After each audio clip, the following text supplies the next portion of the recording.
o pagkatira sa ating dalawa. Jason, akala mo ba na hindi ko napapansin? Na kapag magkasama tayo, parang napipilitan ka lang. Wala na yung dating fun pa magkasama tayo. Pero pag tinatanong ko naman sa'yo kung anong problema, sinasabi mo wala. Lahat na lang kasi yung gagawin ko, dapat alam mo. Dapat tama. Jason, napag-usapan na natin to, di ba?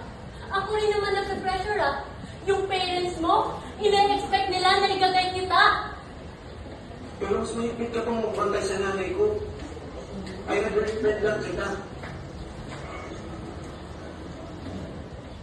Girlfriend lang. Girlfriend mo lang ako. Girlfriend lang. Ano ba yung tingin mo sa akin?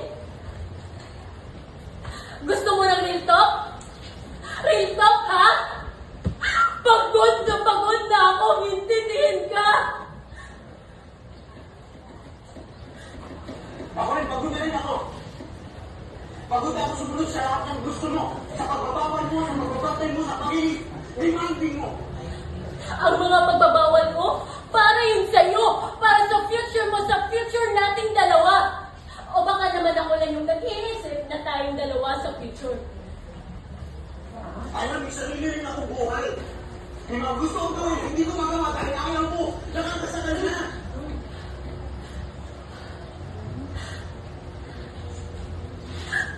Sana pala sinabi mo, para hindi na tayo umabot sa ganito.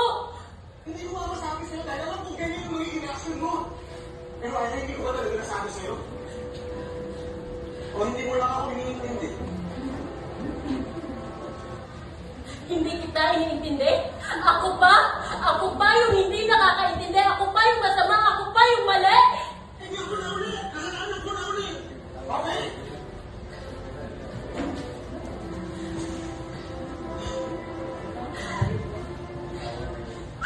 Jason, mahal na mahal kita. Kung mahal mo ko, maiintindihan mo ko. So, pati pagmamahal ko ay gusto mo? Wow! Ang bihira! Mabuti na tapusin na lang natin mo!